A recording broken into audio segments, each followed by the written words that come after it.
Boa tarde. Vou pedir para as pessoas sentarem para a gente poder dar início. Eu vou primeiramente dar boas-vindas a essa sessão, a última sessão do ano do Conselho de Pesquisa e Inovação, e iniciando com uma sessão aberta. Para anunciar essa sessão aberta, eu vou, por cortesia, falar em inglês, porque dois dos nossos convidados já vieram muitas vezes ao Brasil, mas acho que ainda não dominam o português. So, welcome all. It's a great pleasure to open this special session of our Council for Research and Innovation. We are very fortunate that two Nobel laureates are with us today, Dr. Bill Phillips, Dr. David Wineland. Bill won the Nobel Prize together with Claude Quintanilhai and Stephen Chu in 1997 for methods of laser cooling. David Wineland won the Nobel Prize in 2012 together with Serge Haroche for methods to control individual quantum systems. I have to say we are very thankful to Professor Vanderlei Bagnato, who invited Bill and Dave for celebrations that happened in São Carlos earlier this week. And he told me that they would come through São Paulo today. And so I was planning on having them give USP Nobel lectures, but then I realized, shoot, it's the day we have our meeting of our council.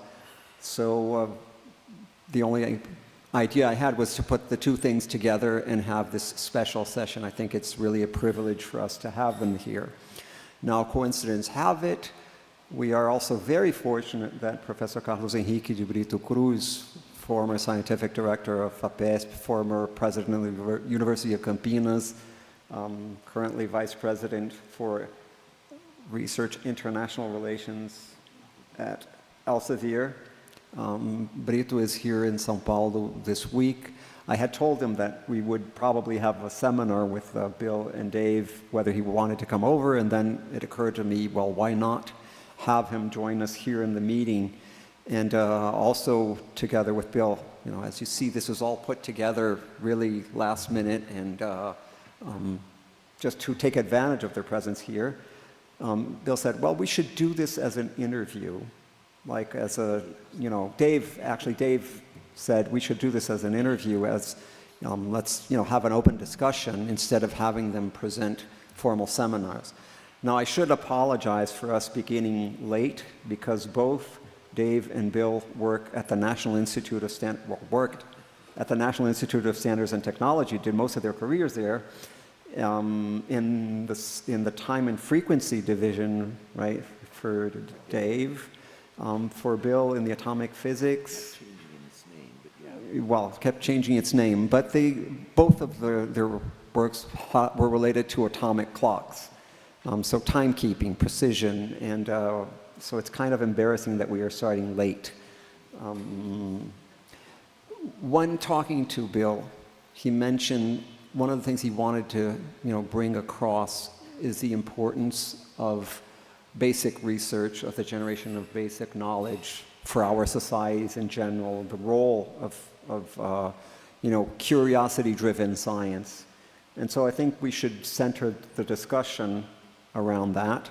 Now, I've told them both that very recently we incorporated innovation into the Office for Research at the university, but with this very broad view of what innovation means.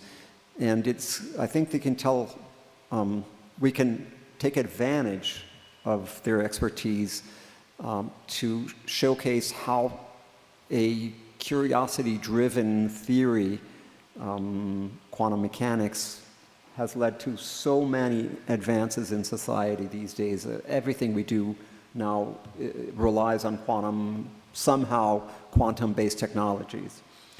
So without further ado, I think we can start maybe by just, I don't know if Dave, Bill want to say a few words and then we start firing at them. Do you want to start saying something? Then I would ask Professor Brito to be our first Sure. interrogator. Well, thanks, Paul. And well, I don't know whether I have anything profound to say, but my whole career has been driven by curiosity-driven research, and so I'd say both Bill and I have been lucky to be in a place where we were supported to do that. And I recently went to a public university, but that was for non-scientific reasons particularly. But anyway, I think we've known each other ever since we've been at NIST, and for me it was 43 years, and Bill, you're something and counting. I don't know. Anyway, but I just, as I say, I think we've been very lucky in our careers to be able to pursue curiosity-driven research. And so one commonality we had, we both investigated laser cooling in its early days, and it's turned out, it was one of the main applications initially was that would immediately help was atomic clocks, getting rid of Doppler shifts and things like that. But it's turned to broaden into quite a number of other things. So Bill's talking about, has been investigating many body systems along with others. And so anyway, it's fairly broad these days, and more recently, quantum information. So Bill. One of the things that I've seen happen in public policy about science, and first of all, I should say that anything that I say is my own opinion. I don't represent the opinion of my institution or the United States government in particular, but I work for them, but I'm not going to make policy for them. But one of the things that you sometimes see among policymakers is when budgets are tight, then the thing that gets cut is the thing that is perceived as having an impact long in the future. And fundamental research is one of those things. Almost by definition, fundamental research is not something that has an immediate impact. But I think it's one of the biggest mistakes that one could make. There's an analogy that is often used. You know that when an old-fashioned farmer plants a crop and then harvests the crop, they have to keep a certain amount, if they're growing grain, they have to keep a certain amount of that grain as seed for the next year when they're going to plant again. And sometime deep in the winter, when food is running short, you might be tempted to eat that grain. And that, of course, is the most disastrous thing you could do. Because if you do that, then there's no grain to plant for the next year. And we call that eating your seed corn. And if you do that, it's a huge mistake, and I'm afraid that that is what sometimes happens when policymakers decide that the thing that is easy to cut in a budget is fundamental research, because one of the reasons why it's such a disaster is you're not just delaying the research by a year, you're often driving young people who would have been working in that area away from that area into something else. And one of the reasons why I'm so passionate about this is my history. I was very fortunate to have as my thesis advisor an incredibly wonderful physicist named Dan Kleppner. And he had as his thesis advisor an equally wonderful physicist and a Nobel laureate named Norman Ramsey, who was the thesis advisor of Dave Wineland. Norman Ramsey had as his thesis advisor a guy named I. Robbie, and Robbie did a postdoc with Stern, and Stern was an assistant to Einstein. So it goes back a ways, my lineage.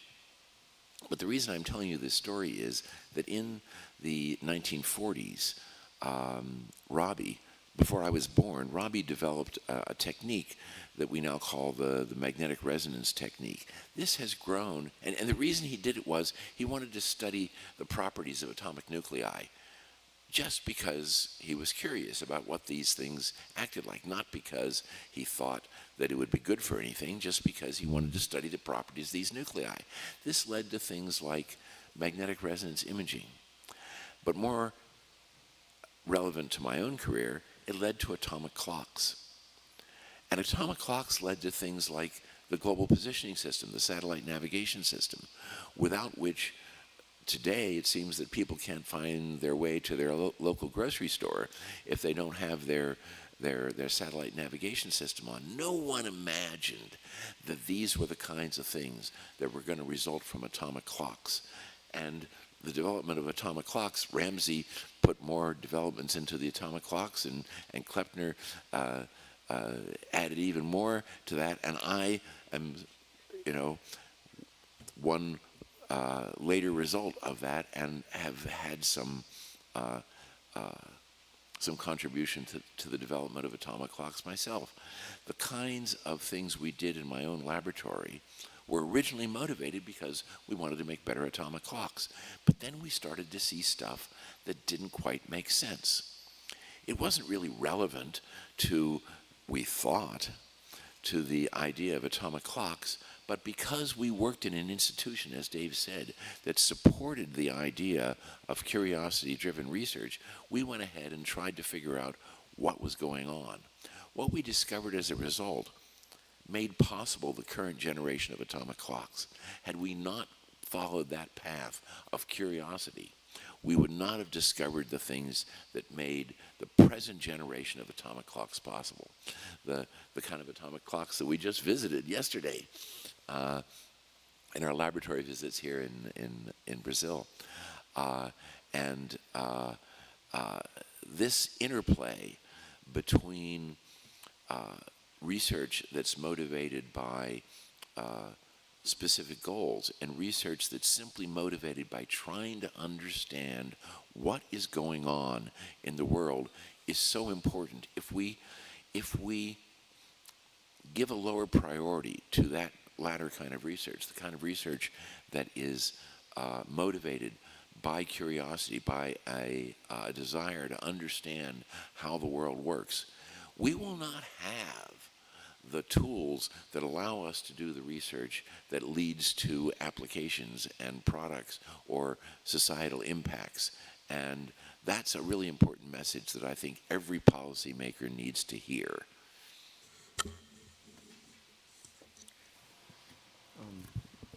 Well, so thanks for the opening. I should say that, again, you understood that this is largely wasn't really planned for, right? So in a way, physicists are usually not apologetic, but I'm kind of apologizing that, the four of us here are physicists.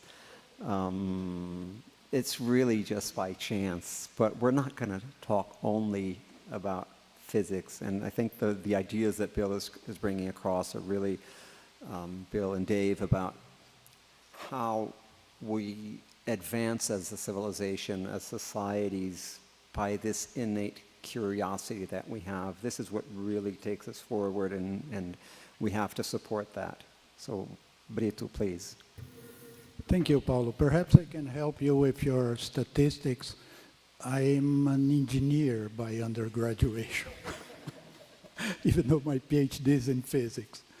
But my work is on the other side of the Fourier transform of the work they do.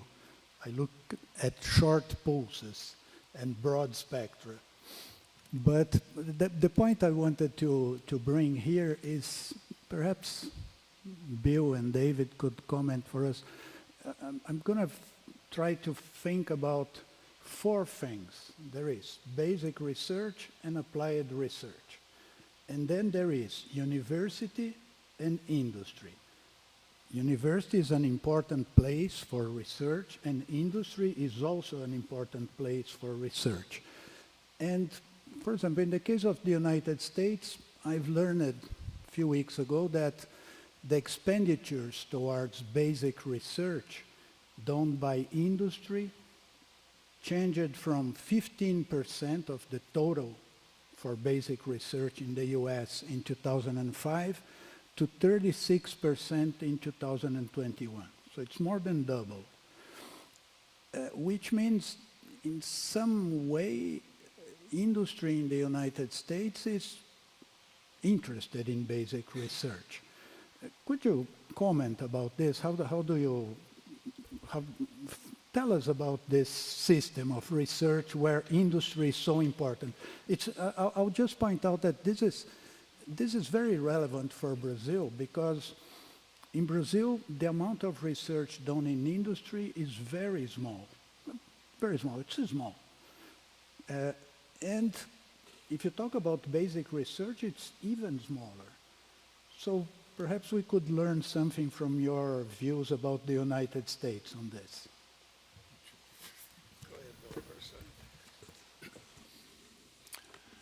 Well, as you mentioned at lunch, you worked at Bell Labs.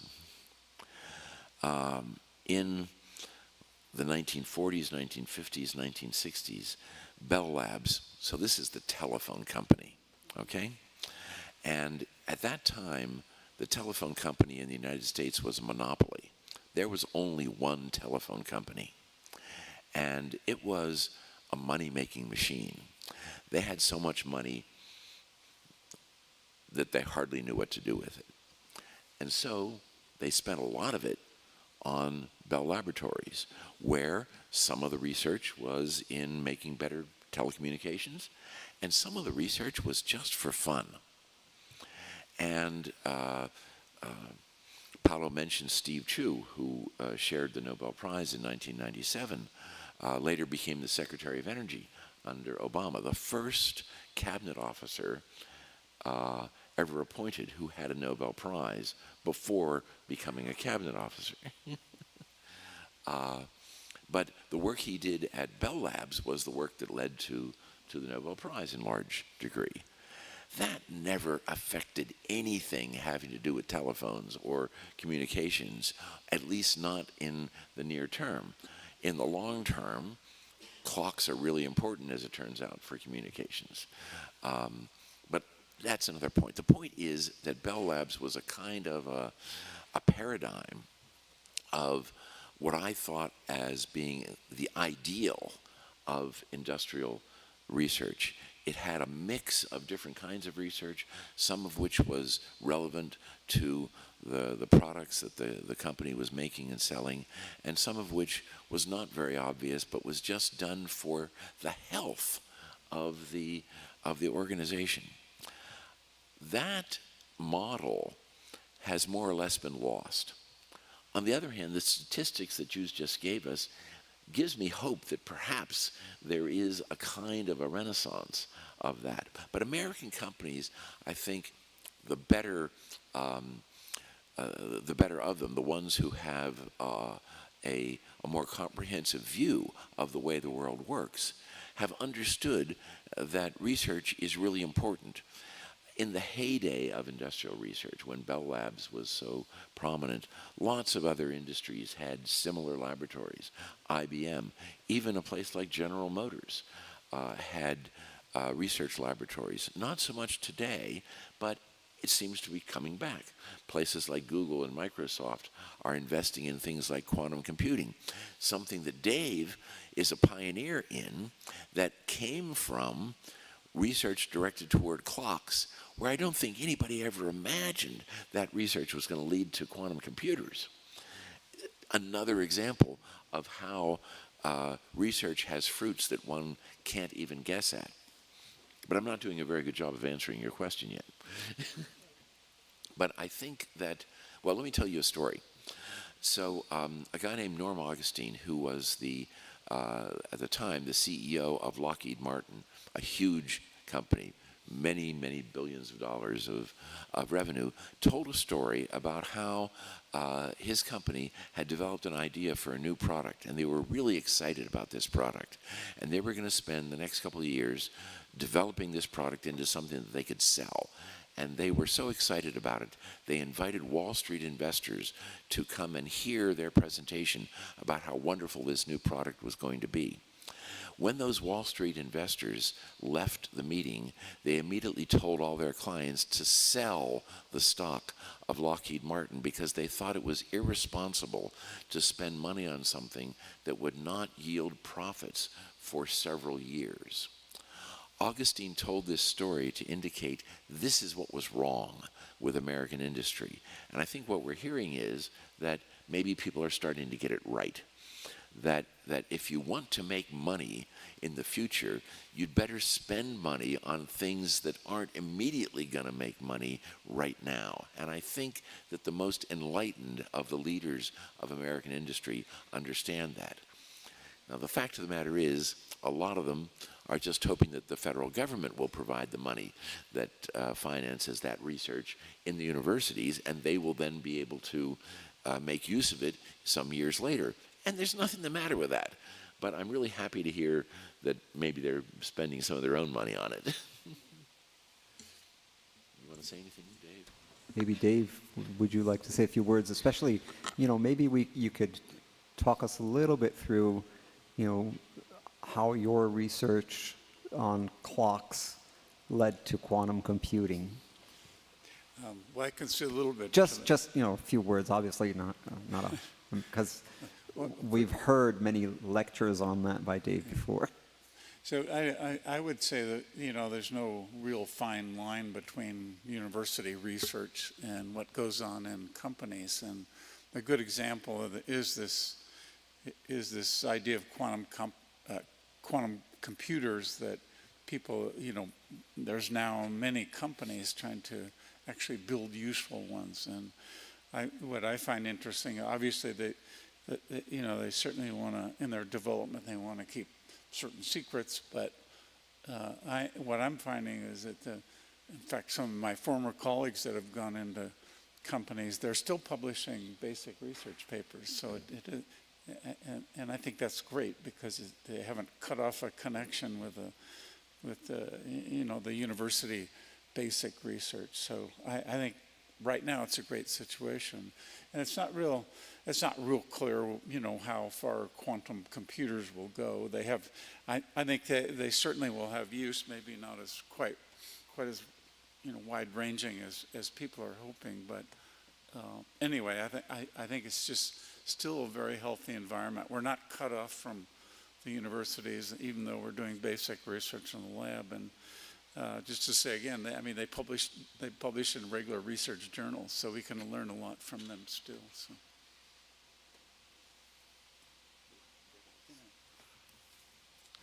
Thank you. That is interesting, and I'm glad Bill remembered about Bell Labs, which was, in my experience, the true ivory tower. Was no other university was like Bell Labs, with the stock room full of stuff that you could just go down and ask for a Fabry-Perot, a detector, everything. But the thing is that perhaps you could advance a little bit and help us to understand why is that, or why, in your view, does it happen in the United States that the business sector is so much involved with research and development?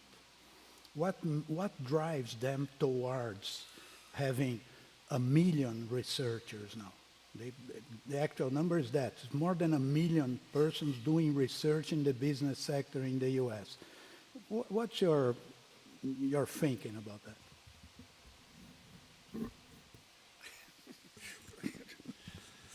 Well, the short answer is I have no idea. But that doesn't mean I won't speculate. So it would be nice to believe that it's a reflection of what a lot of people think of as being the American spirit, the spirit of adventure, the spirit of exploration, the mythology. And by mythology, I mean a story that defines who we are. Not necessarily a story that's not true, but a story for which, whether it's true or not, is irrelevant, because it's a story about who we are as a people. And part of that mythology is that people come to the new world seeking new opportunities, trying to escape the oppression of the old world, and set out to explore this new country, beginning on the East Coast and advancing to the frontier. That's the idea of the frontier is basic to the mythology of the United States, and we often talk about the frontiers of research. And it would be nice to believe, and I think I partially do believe, that that is part of what the American spirit is about, that we want to be at the frontier. And so this may be part of what motivates this kind of activity in fundamental research. I think another, perhaps more realistic answer is it works. That is that the investment in fundamental research has led to products that everyone uses and that make people lots and lots of money. And so when you see that happening, you think, well, let's have more of that. Paulo began this discussion by talking about quantum mechanics. At the beginning of the 20th century, people were trying to figure out how the universe works. The same thing they'd been doing for hundreds of years, and they started to really get good at it. And in the 30 years of the first 30 years of the 20th century, developed this theory that we call quantum mechanics. Today, essentially everything that we think of as being part of modern life depends upon having understood the basic principles of quantum mechanics, which nobody thought was relevant to anything anybody wanted to do up until, the 1930s, maybe even longer. The transistor was first invented in 1949, and that changed everything. Of course, there was the nuclear weapons a little bit earlier, which changed things in a very different way. But nobody was thinking about any of that when they were developing quantum mechanics. They were just trying to understand these details about what people could observe in the laboratory. And look what it led to. It completely changed all of our lives. It's probably the thing that has had the most impact on human life from the 20th century is the development of quantum mechanics. So when you see that kind of thing happening, you think, yeah, let's do more of that.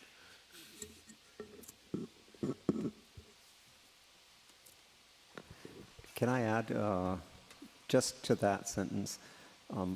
In the beautiful Feynman lectures on physics, the second volume, when he's talking about electromagnetism, the development, the understanding of electricity and magnetism led to this synthesis by Maxwell in the 1870s. And Richard Feynman mentions in his book that, if an alien came to Earth and wanted to know what was the most important fact of the 19th century, definitely it would be the understanding of electricity and magnetism. And in that regards, the American Civil War would be like a very small side issue, right, compared to that. And quantum mechanics has that same kind of spirit. And again, electromagnetism was developed and understood. And the final step actually is a leap of faith, right? To make the equation symmetric, and that leads to the prediction of electromagnetic waves, right? So quantum mechanics has this very profound idea that it's very abstract. We have to change our reasoning completely. That is obviously done without having specific applications in mind, but it has profound impact. Maybe the two of you could tell us a little bit about one of the things that I'm always very keen on is how in the scientific endeavor we start out, aiming for one thing, and in the end we find something completely different. and how we learn a lot more by doing that. So if you could, give examples of that in your paths, I think that would be instructive. Well, I'm going to turn that to Dave because I think his example is wonderful. But before we do that, your mention about electromagnetism made me think of a story that you may have heard of before. A government minister was talking with Faraday, one of the founders of electromagnetism, and Faraday was telling him about all this stuff, and the minister said, well, what good is any of this? This is in the latter part of the 19th century. And Faraday, who obviously was far more forward-thinking than this government minister, said, someday, sir, you may tax it. And in fact, of course, think of how much electromagnetism has affected our daily lives. I mean, it didn't just give us radio and television, both by air waves and by cable. You needed to know Maxwell's equations in order to do both of those things. But power, electrical power. What would we be without electrical power? And that all came from something that government minister could not see what the point was. But, I think Dave's career is such a wonderful example of getting something that you didn't think you were going to get, namely quantum computing, when pursuing atomic clocks.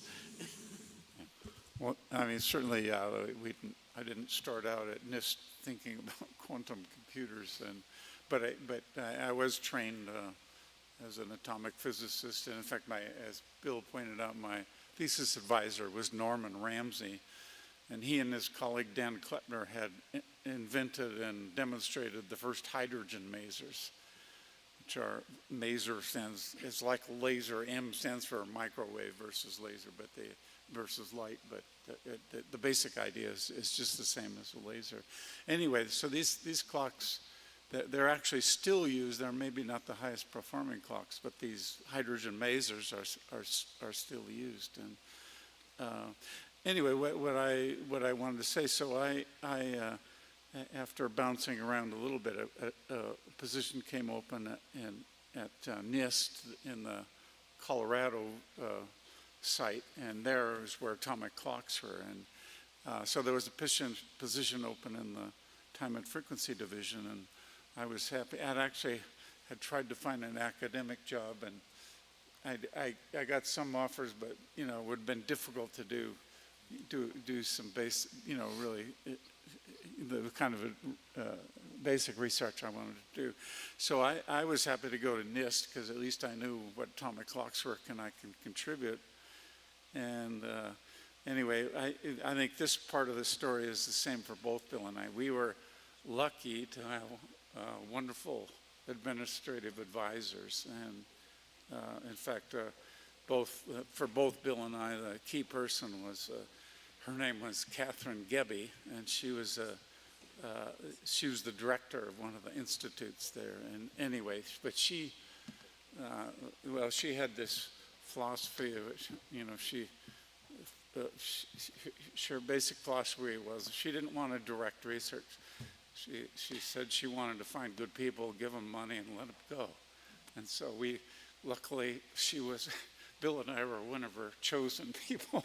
So that was literally the situation. She never tried to point us in a certain direction, and we were able to carry our thoughts forward along with other people as our collaborators there. And actually, just this. So one example of that more recently is this idea of quantum computing. If you're not familiar with it, we can't teach you that in this short amount of time. But anyway, it looked. I mean, for certain problems, it in principle should be much more efficient than a classical computer.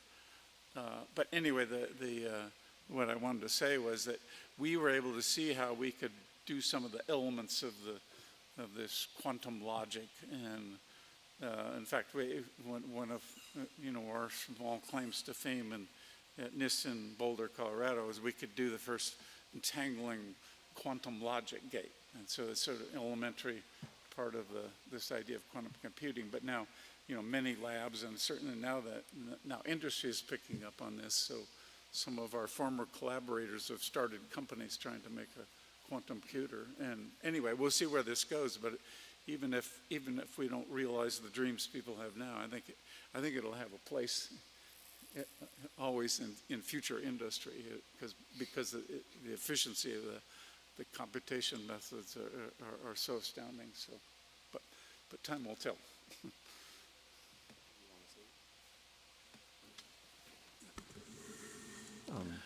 Yeah, in my own research, I certainly had no idea when I started at NIST in 1978 that the direction in which I would be going would be what it is today. I wanted to make better clocks. I wanted to cool down atoms. I had no idea that what I would be doing is learning about the fundamental nature of the interaction of atoms with light that would lead to completely unexpected behavior of gases, of atoms, and that today we would be doing what is known as quantum simulation. That is, that we use systems, physical systems that we can control in the laboratory, to learn about mathematical models that are too difficult to solve mathematically using ordinary computers. But by using the physical platforms that we've been able to develop in the laboratory, we can learn things about those mathematical models that we could not learn otherwise. I never imagined that anything like that would be the result of the kind of work that I started trying to make atomic clocks.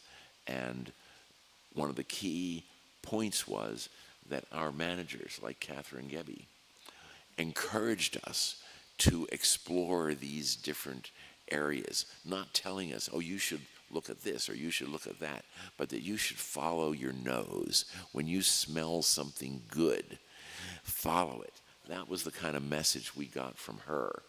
And that is just so important, because otherwise there's a whole field of study that wouldn't exist.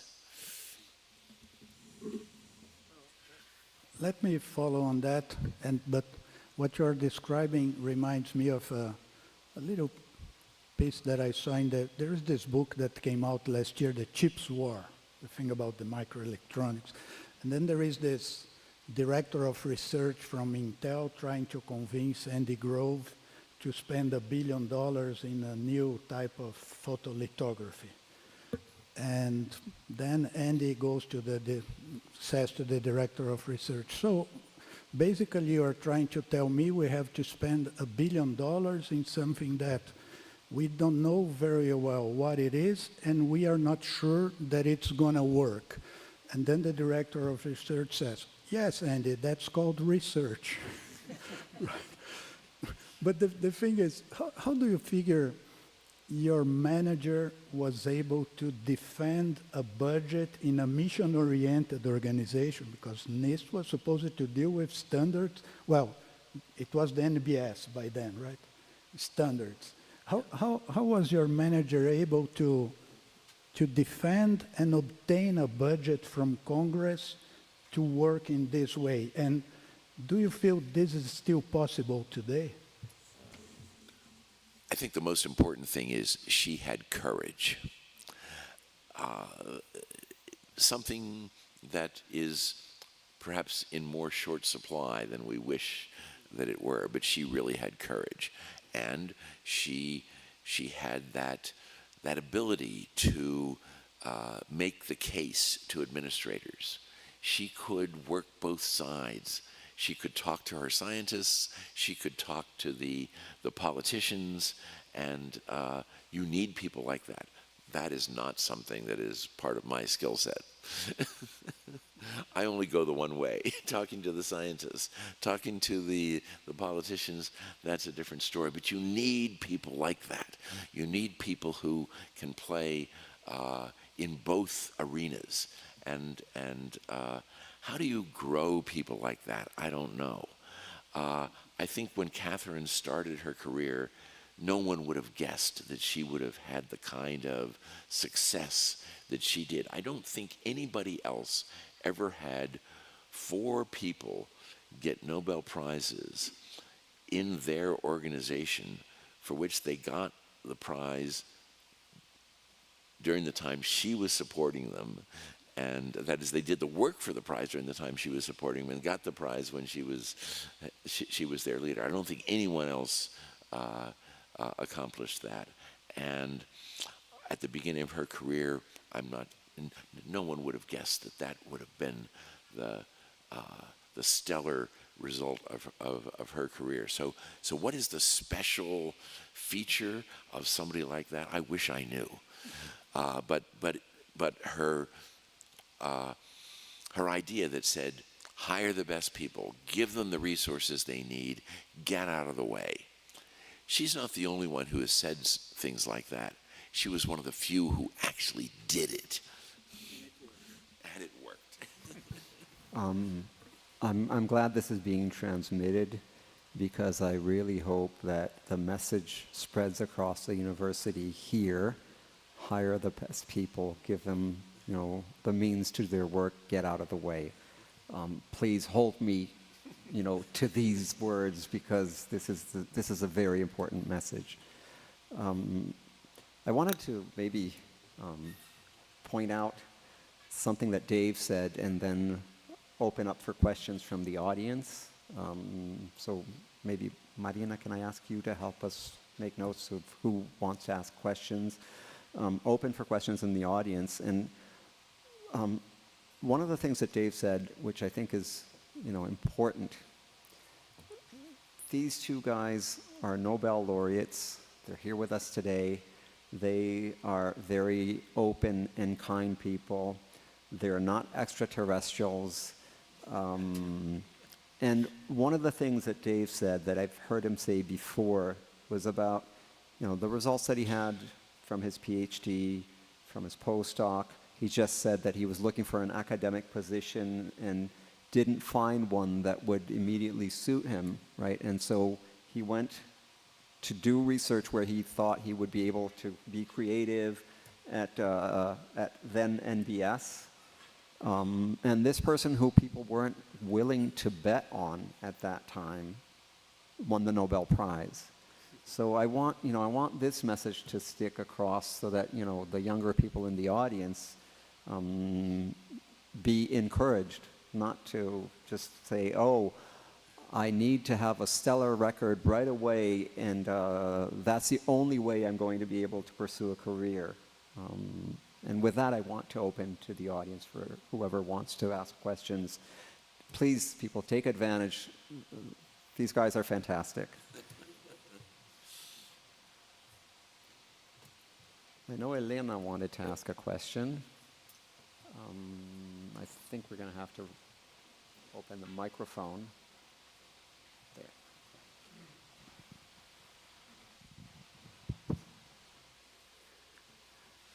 Well, good afternoon. It's an honor to be here, and it's important to say that it's a very pleasure to be here and see that you are not an extraterrestrial or from another world. That's super nice. I would like to do a comment or a question following Dr. Brito's comment that he said that the US industry is increasing or investing more money in the basic research. And I would like to hear from you, what are your thoughts about the impact of that for the university? Because we know that sometimes for even the US universities, they don't pay as much money for the for the researchers compared to the industry, and sometimes it's very bureaucratic as well to get some money for the grants. So what's your thoughts about that? Well, first, I want to make sure I understood the statistic correctly. My understanding was you were saying that a larger fraction of the research money that was devoted to fundamental research was in industry, as opposed to that there was an increase in the total amount of money being spent. What I was saying is that there has been an increase in the share of the basic research expenditures in the United States, which is footed by the business sector. Right, but that's not necessarily the same as saying that the total amount of basic research money has gone up. And I don't know. It is going up very fast in the business sector, and soon it's going to be above the government expenditure. Yeah. And I just add more information because I heard that actually the industry does not have the focus on publication. So the information, if they fail some things, the information keeps with them. And that's something that is impacting the universities now. So sometimes they are pursuing something and duplicating the words. Yeah, well, so there's a lot of points there. So I'll try to give some insights into this. You asked what kind of effect this has on say academics. So I think one effect it has is that when industry is spending a lot of money on this kind of research, it gives encouragement to people to go into that field because they're thinking, oh, I might be able to get a job. If the only jobs available were ones in academia, we wouldn't have nearly the number of graduate students that we do. And graduate students are the engine that produces new knowledge in at least in the U.S. That's the big engine. Now, your point about publication of things that don't work. This is a problem that I think is across all sectors of research, whether it be in academia or in government or in industry, that when something doesn't work, there is not very much motivation to publish it. But you're absolutely right, because when something doesn't work, that's just as important to know as what does work. I'm reminded of a story that Edison, the inventor of the light bulb, was working on a design for a car battery. And apparently the story got out that he had failed 500 times to create a car battery. And a reporter came to him and said, Mr. Edison, how does it feel to have failed 500 times? And he said, what do you mean failed? He said, I know 500 ways to make a car battery that doesn't work. How many do you know?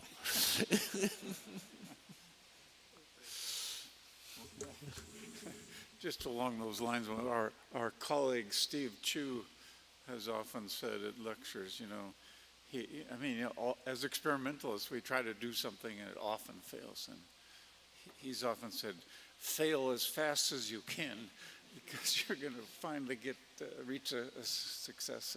Anyway, the basic idea is that we all can't realize some of the things we want to do, but typically almost always what happens, even though we may fail in the direction we wanted to go, we'll see another way, something else, some other thing to do that's at least as interesting. And so I think that's very common.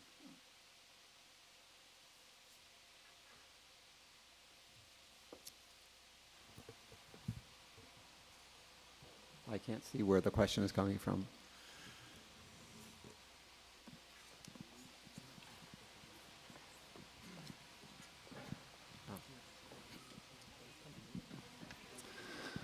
Good afternoon. I'm sure you are aware that in these 2 square meters around both of you, you have more Nobel Prize laureates than the whole story of Brazil. In fact, far more, because we don't have any. What would be your advice for us to change this situation? I think in Brazil we were able in the last 20 years to increase a lot our scientific production, but we are not so successful in producing high impact or really breakthrough research. I wonder if this has to do with the idea you were talking about of funding research projects that are not very sure to go somewhere. And I think Professor Brito Cruz is here. He was scientific director of Aberta, which is the biggest funding agency we have in Brazil. And isn't it the time for our funding agencies and university to give more importance to this research program that are not in the paradigm, trying to do some more revolutionary research, and perhaps with this we could aim in my lifetime span to see a Brazilian Nobel Prize laureate? Well, I was having trouble understanding the question. Maybe you could start and I'll catch on. The question is, the question is, how do we get a Nobel Prize in Brazil? Okay, so first of all, I mean, that wasn't, of course, that's an oversimplification of the question you asked, but I think, so first of all, when I'm asked questions like that, because, you know, just people come up to me and say, what do you have to do to get a Nobel Prize? And my answer is always, that's the wrong question. The question is, what do you have to do to learn something new? And especially, and this may sound odd to you, what do you have to do to have fun doing it? Those are what you should be asking yourself. And the Nobel Prize is something that may come or it may not. I believe that the list of people who don't have Nobel Prizes, that the first, you know, top 100 people who don't have Nobel Prizes is more prestigious than the top 100 people who do have Nobel Prizes, because, you know, there just aren't that many Nobel Prizes. But I think you're right. The way in which you're going to have a bigger impact on on scientific knowledge is by taking more risks. And I think that actually, the previous question was, you know, could you do these kinds of things today? And I didn't really answer that, but I think that sometimes I worry that today the research funding establishment is more risk averse than it used to be. I got my first grant of $50,000. It was really, it was when $50,000 was real money, you know, and just one of the research program officers at the Office of Naval Research thought, yeah, I'll take a chance on this guy. Sounds like some crazy ideas. Maybe some of them will work. And I wonder whether today that would be possible, whether one person could say, oh, I kind of like that. Let's give that some money. So I think that not just in Brazil, but everywhere, that taking risks is something that's important. Now, I have to give credit where credit is due. The National Science Foundation took a multi-billion-dollar risk on gravity wave detection, and it paid off really big. So it's not like people are not taking risks. I think that there is some of that, but maybe we need more of that. Venture capitalists take risks, and some of them make a whole lot of money, and some of them don't. But, you know, big risk is often associated with big returns, but it's also associated with the possibility of getting nothing. That's the nature of risk. But I think you're very right. That's the kind of thing you need to do more of if you want to have more of an impact on scientific knowledge. It's not so much a matter of getting a Nobel Prize, it's doing something new. I certainly second what Bill says, maybe just say it a little differently. I think for students that are coming up, you know, through their education, I think, you know, if they're finally doing research, let's say, I think the, you know, I think the message we would both give is don't think about prizes. I mean, think about the work, because that's, even if a prize or a reward, an award doesn't come for your work, I think always the real reward is having accomplished the work you're doing. So, you know, I think you know, I think we both feel if we hadn't won the Nobel Prize, I think we'd feel satisfied with the work we were able to do. And so, as I said, the same, just to repeat, I think the primary motivations would be that if you like the work, the real reward is going to be able to discover new things. So what Dave said made me think of one more thing, that a piece of advice which you might find strange. When you're beginning to do something new, don't think too carefully about all of the things that'll make it not work. We always say, well, you better plan very carefully. And yes, you should. And it's probably a good idea not to work on something that's going to violate the second law of thermodynamics or conservation of energy or something like that. But there are lots of things that you can imagine for why something isn't going to work without being able to imagine how you're going to fix that problem when it's staring you in the face.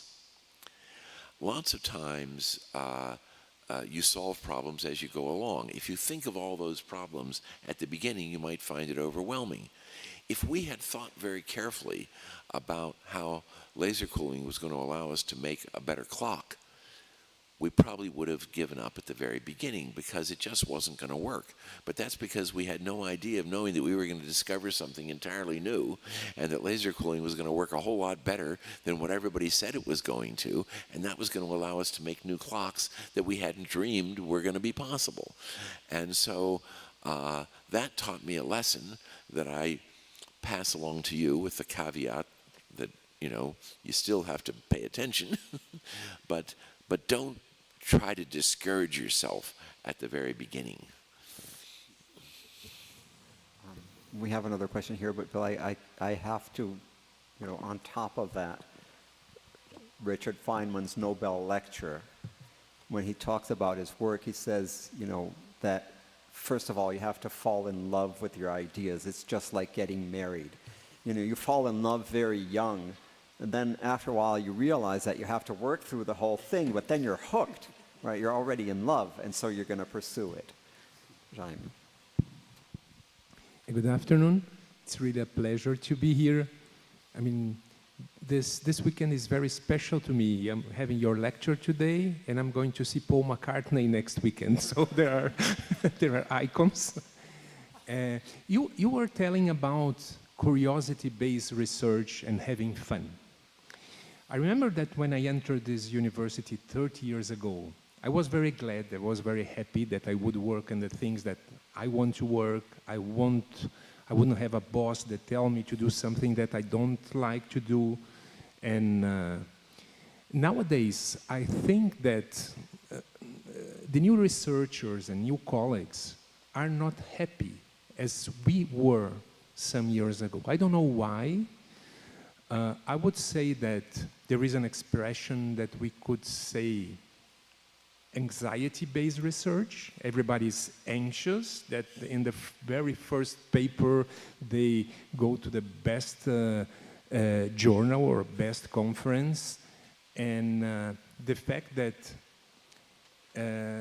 this pressure that new people have in saying to have results more quickly, I would like to hear from you what you could say to them in saying that being more patient could be, in the long run, a good results. Why don't you go ahead and then I'll... Well, I'm having trouble hearing this part of the problem, but anyway, yeah, I think that if I understood what you were saying, I think you'll. One aspect is you'll start on a problem, and you may be struggling with it, but you always have to keep your eyes open on new directions, and sometimes that will lead to new things. And I think that, at least certainly, I'm pretty sure both Bill and I would agree that that's often the case where we're heading towards some goal, and for whatever reason, it'll just turn out to be too hard, but it usually leads to something else, perhaps even, or at least as or more interesting. And so, I think for all the students out there, if you're pursuing research, you have to be willing to change directions find a better path. So, anyway, Bill. Well, again, the short answer to your question is I have no idea. But I'll take a stab at an answer. It could very well be that, basically what you're saying is, what's the matter with young people today?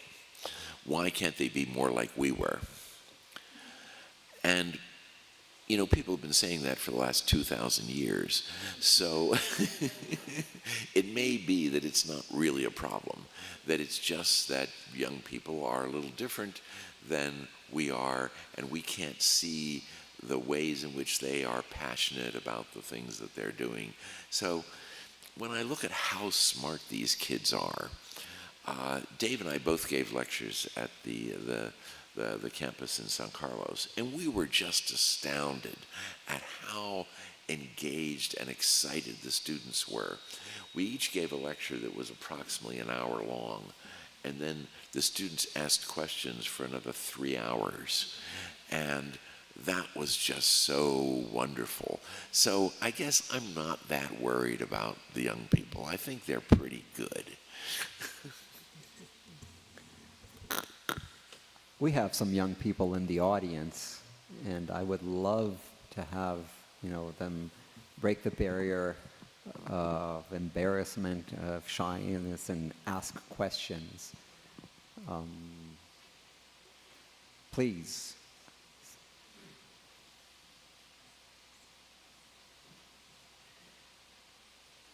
So you don't have to be young, you have to look young, that's all. Hi, David and William. I work with quantum optics as well, with the group of Paulo Nussensweis, so I'm a great fan of your work. And David, I'm a greater fan of your mustache, being a mustache having also. But going on with the last question, I'm in the middle of my PhD now, and I'm having, from the last year, many difficulties making a system to work. Because, as you know, we don't have much money, so at some point we need to build stuff ourselves. And during that time that I do believe that you guys had working in your career, when everything seems to go wrong. Everything goes wrong again and again and again and again. And you have explored all the possibilities that you do believe. I think that is like, how do you you still have happiness about it? Because every little thing that works is great. But outside of physics also, what was the things that gave you joy when everything was crumbling to the ground? Yeah, well, I've got some very specific ideas about that. What you do when things aren't going right. Chocolate, ice cream, long walks in the woods.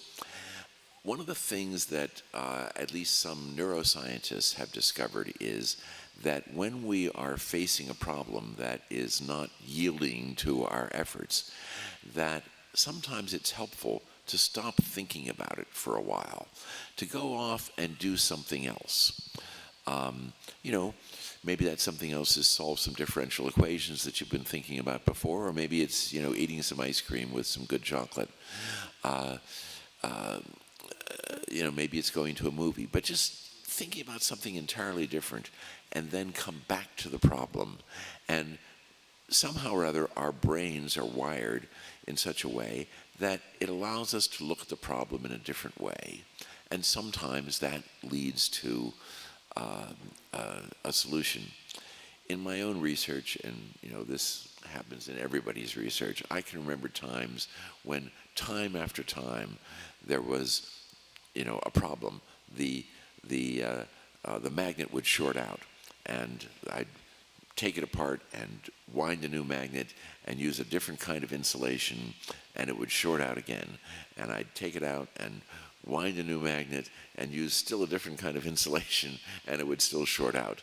And eventually it worked. Eventually we found a way of keeping the magnet cold and not having it short out, just by keeping at it and having the confidence that if we kept at it, that we would find a solution. it's not always true. Sometimes you have to give up on that approach and see if you can't figure out another approach, like maybe using permanent magnets instead of wire-wound magnets, which some people did in other research. We didn't, but other people did, and it worked great. So, I mean, I realize that this doesn't help in any specific situation, but that's the kind of approach, you know, take a break, do something pleasant, and then give it another try. Well, I certainly iterate what Bill says. I think that, you know, when you're working hard towards some goal, you tend to obsess over some problems, and I think, you know, an important thing is to just get away from it for a while. Some people, you know, like to read a book or take a hike. Actually, the whole time I was in graduate school and as a postdoc, more than half of my Sundays were racing motorcycles. So I definitely wasn't thinking about physics when I was doing that. But, you know, independent of what you do, I think you need to get away from the problem, you know, the research problem at hand, and, you know, just forget about it for a day. And I think you'll be, you know, always, you'll get some new ideas that way when you come back.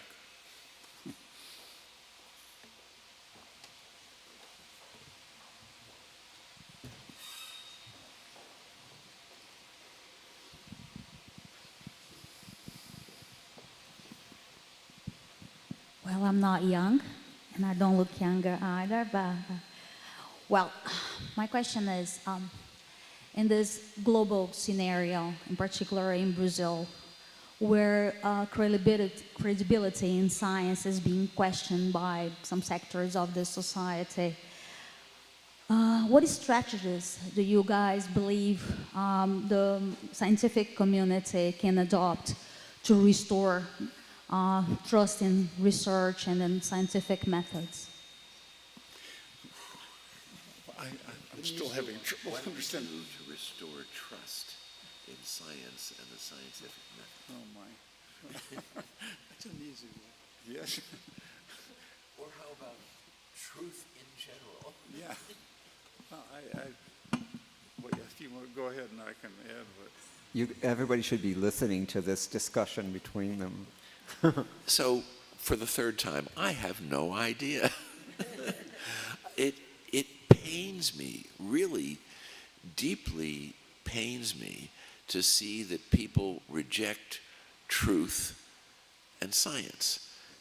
And not just the truth of science, but the truth of just general facts about events, that people simply deny what is so obvious to most people, or should be obvious to most people, is true. Just, you've probably heard that in the United States there was developed the idea of alternative facts. This is what we used to call lies. So I can tell you what I do, which I hope is addressing it, but it's addressing it in a very small and limited way. I give public lectures about science. And the main message of these lectures is not to understand what I do as a scientist, but to understand that science is fun and useful. And I think when people hear a lecture like that, they come away with a more positive attitude toward science. Now, I don't think that's going to fix the ills of society, but maybe it's a little tiny bit of the piece of what we can do as scientists to help heal what I consider to be a wound that we have in our society of not believing in science, not believing in truth, to promote to people the love and excitement that we as scientists feel about what we do. One of the things that psychologists have discovered is that the approach of explaining to people why they're wrong doesn't work. And so maybe that's something that we as scientists are used to doing. for example, in a scientific discussion, it's very common for a group of scientists to get together arguing about things, changing their minds multiple times during the argument as people bring up new facts. But that's not the way most people work. Most people come up with an idea and they stick to it in an almost religious way. And, but scientists in general are not like that. They're eager to have somebody change their mind if they can come up with the right arguments. But that doesn't seem to work with the majority of people in our society, and I don't know why. I wish it were different, but I think what it means is we need different strategies if we're going to do that. Mine is to give lectures that emphasize how much fun and how much excitement there is in doing science. But boy, you've asked a very hard question, and I wish I had an answer to it. How about you guys? What do you think? I would want to pitch in this one, because it's very difficult, I agree, and I don't know how to solve it.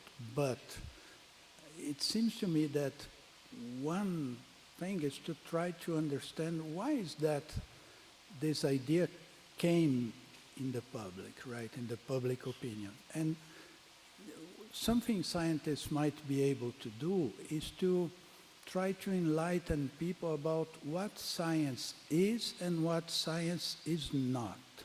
Science is not a method that gets the right answer the first time. Science is a self-correcting machine. It's something where you get closer to the truth, and then you get even closer, and so on. And that is what the public, especially after the pandemic, got this problem in understanding, right? Because science became very exposed to the public.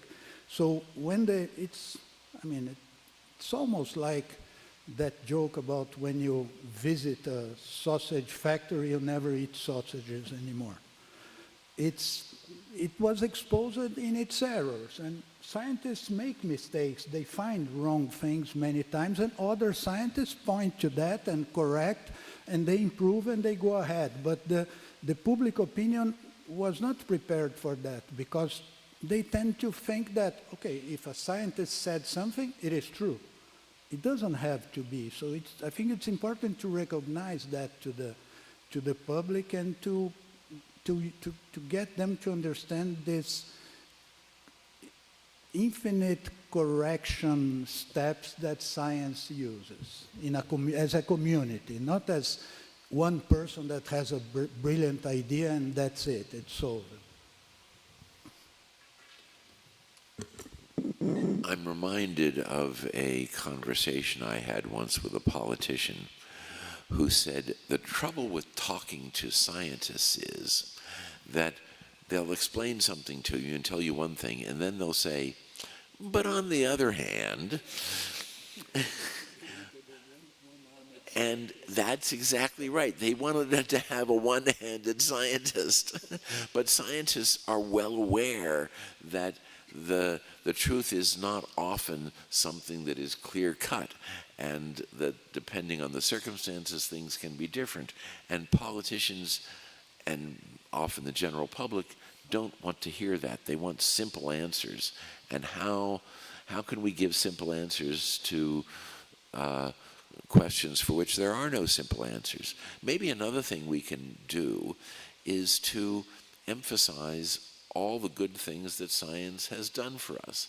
I remember before the pandemic, maybe it was perhaps more impactful, the line was, remember when your child got polio?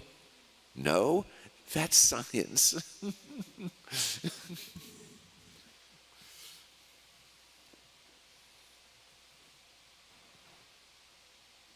Next.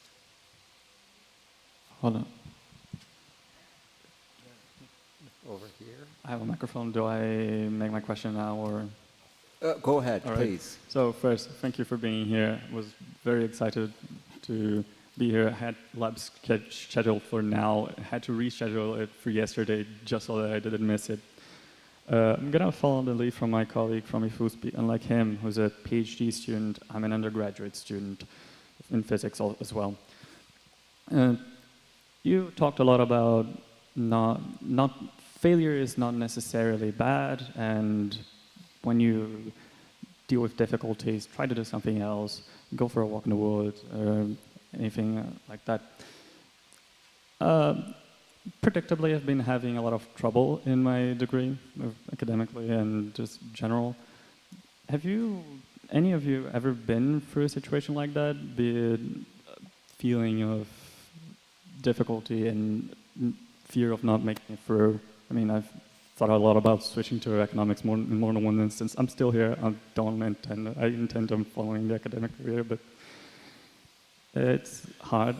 I mean, maybe one of you failed Physics 101, going on a hunch. Yeah, so I'm not sure I've understood. Do you mean, have we actually felt like despair at failing to make progress? Is that the nature of your question? Maybe it is. I'll take you up on that. Well, I don't think I have anything profound to say, but I think Bill said the right word earlier here. You know, we're after truth, so don't. I think one thing we sometimes see is, particularly people coming up, trying to do their research, is that they'll get something that they can't explain, and they'll finesse the data a little bit to explain something. But I think that's a very bad path to go down. So I think we can't, certainly more often than not, we don't get to the success we want in experiments. But you have to be honest about it, because even the way you fail could be useful information. So I'm not sure that's answering your question, but I would say, don't get discouraged by failing. Just, change your direction, and you'll find the right way to go, would be my feeling. Of course, it's easy to say, don't get discouraged, because sometimes you get discouraged, and people telling you don't get discouraged isn't really that helpful. That's why I recommend chocolate and ice cream. I don't recommend alcohol. But, going to the movies with your girlfriend, there's all kinds of activities that I think can help relieve despair or discouragement. But, sometimes it doesn't always work. Then maybe it's time to talk to a therapist, somebody who really knows how to deal with clinical depression. There are amazing drugs these days, and I don't think, I'm not a big advocate of taking drugs, but sometimes it's a good idea to at least explore that as a possibility. Some of these antidepressive drugs are like magic for some people, not for everybody. So, it's true. Sometimes just snap out of it doesn't work. But I found chocolate to be really effective.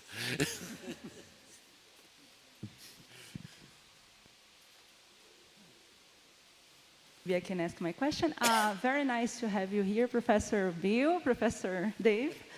And my question is, there has been an enormous number of scientists out there, and the number of scientists have been growing a lot, which means the individual contributions of each one has been becoming more incremental, and it has been difficult to point out the major players in the field. In scientific discovery, for example, it has been difficult to point out what are the major players. And I would like to hear from you if in this scenario that we are building, will the Nobel Prize make sense at all? I didn't hear you start, because I didn't. Well, there's a tremendous amount of white noise in this room. I don't know why that is, but the white noise on top of the Well, there's that too, but and I suffer from that as well. As you get older, the dynamic range of your hearing, you start to lose the low frequencies and the high frequencies, and that makes it hard to hear all kinds of details. But anyway, let me see what I can do. A lot of what you're saying about the fact that the contribution of an individual is diluted by the fact that there are so many people working on scientific problems varies from field to field. Now, Dave and I work in what is sometimes called tabletop physics. So typically the experiments that we do involve only a few people, and the papers involve only a few authors. And I think both of us find this to be particularly satisfying. What it means is that every one of the people working on the problem understands essentially everything about the experiment. That's what we hope for our students and our postdocs, is that they should understand the experiment from top to bottom. If you work on a high energy experiment on a big accelerator, that's impossible. Some teams of people work on the detectors, some teams of people work on the data analysis, some teams of people work on that is wonderful. Thank you. That's going to make it easier. Yeah, for you young people, it probably doesn't make any difference. But for us old people, boy, that extra noise in the background. Okay, so that's one thing.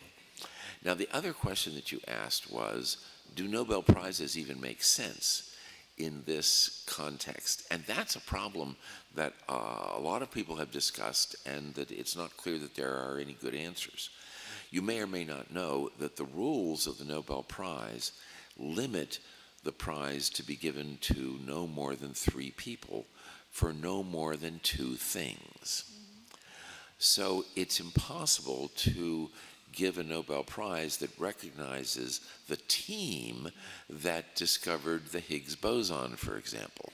Instead, the Nobel Prize went to Higgs and, a few other people who predicted the Higgs boson, but I don't think there's been a prize that has recognized the experimental work for the Higgs bosons. And when there have been experimental prizes for big accelerator experiments, like, for example, for the J-psi particle or something like that, then it's given to someone who is somehow identified as the leader.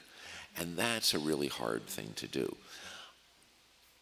I never believed there would be a Nobel Prize for laser cooling because so many people had contributed to it that I didn't see how it was going to be possible to identify 3 people who had who deserved to be recognized in this way. So, for example, my team discovered a lot of the things that were useful to the community doing laser cooling, but the guy who came up with the idea, well, one of those guys is him, you see, and he did not share in the prize for laser cooling. He got it for something else that was one of the fruits of laser cooling. So how did that work out? Well, part of the clue to how it worked out came in the speech that was given at the time of the Nobel ceremony. At the end of the speech, the person giving the description of what the prize was awarded for turned to us, the 3 of us, and said, as leaders and representatives of the most successful groups, we are awarding you this prize.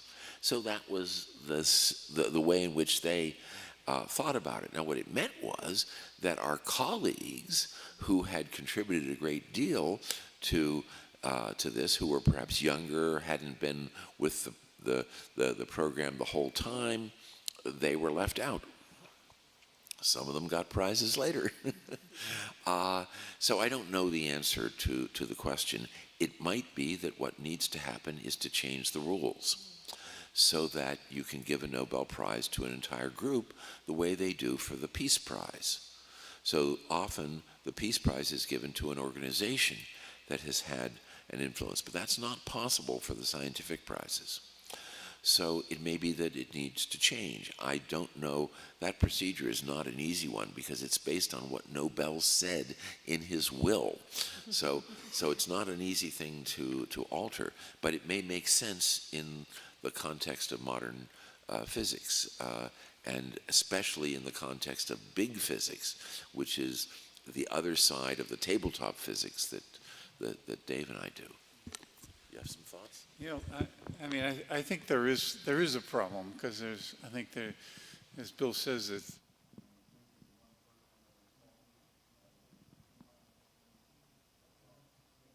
okay.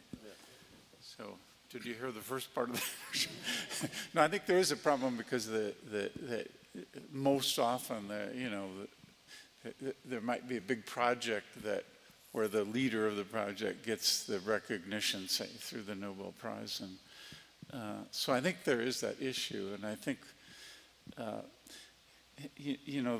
thing that, I think your thing you really want to keep in mind is, I think, I'm sure, both Bill and I, as younger scientists think, oh, it would be terrific to win a Nobel Prize. It's kind of like winning the Academy Award for, acting and things like that. But I think you want to take the attitude, and I think we both did that.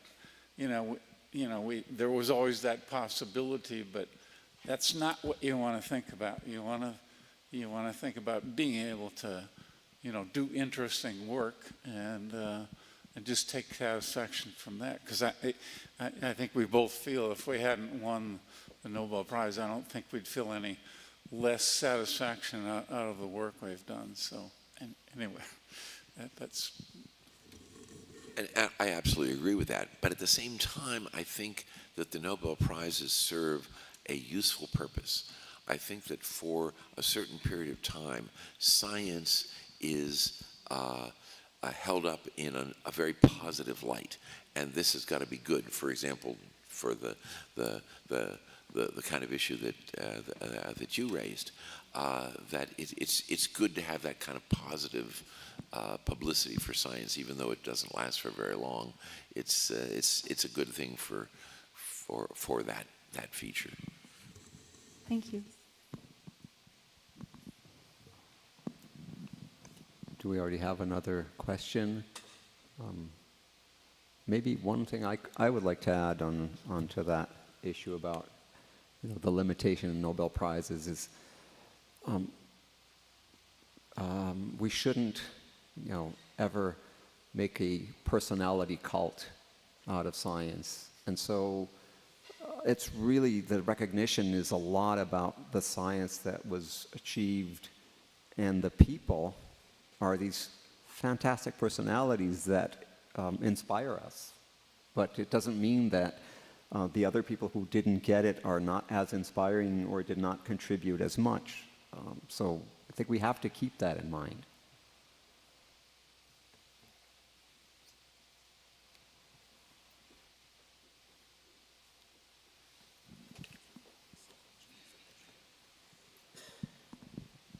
Yes, Edmilson Santos. I work with energy here, and you, Dr. Wineland, in the past, you joined a letter to President Obama claiming for more funding in clean energy.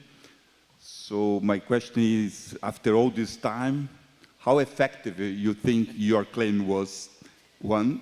And second, from that time today, I would say that probably China is giving more answers for clean energy than any other country in the world. So would you join a letter to the Chinese government as well to claims like that?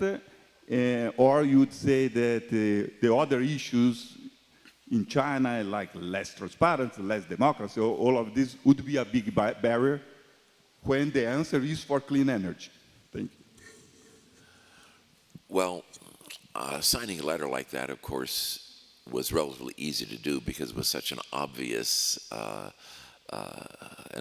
thing that we need to devote resources toward clean energy. As to whether it was effective, probably not very, but I don't think it hurt anything. I think that we as the United States as a country, and I think that the whole world community has certainly made progress in clean energy, but not nearly as fast as we need to. I think that there has been some progress made in seeing what the paths are. What we lack, I believe, is the political will to do it. As far as questions about China, I think I'll pass on those. I will too.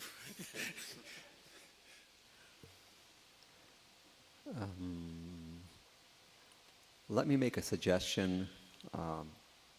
I think we should all, maybe, I don't know if Bill and Dave would like to say a few words to close, but I think we could eventually close, take a break, because our meeting has to go on afterwards, so we could take a break until 4 o'clock.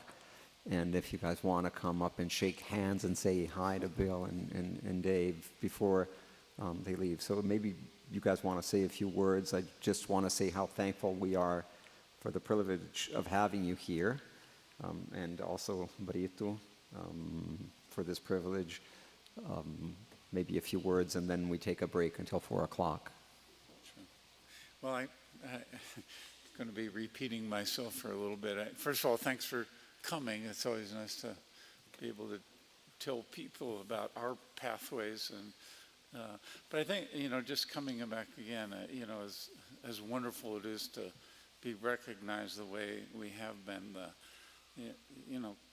I would say keep in mind that the real reward is doing interesting things and feeling accomplishment that way, and that's certainly the major part of why we're doing this, I would say. So anyway, so if you don't win a Nobel Prize, don't feel bad. I'm sure you can be doing good work.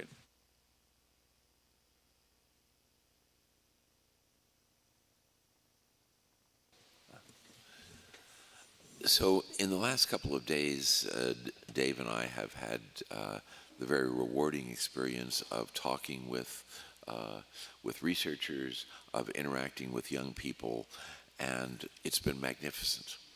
And so one of the messages is, you're doing a good job. Keep at it. Make sure you continue to support science, scientific research at the fundamental, at the basic level, at the applied level, and support your young people to encourage their enthusiasm, their passion for science, and don't ever sell yourselves short. This you've got a great environment for doing research here in Brazil. Keep at it. Make it happen. Oh, and I have to, remind everybody of what you said earlier, right? Hire the best people, give them the means to do their job, and get out of the way. With that, please, let's thank Dave and Bill and Brito for this privilege today.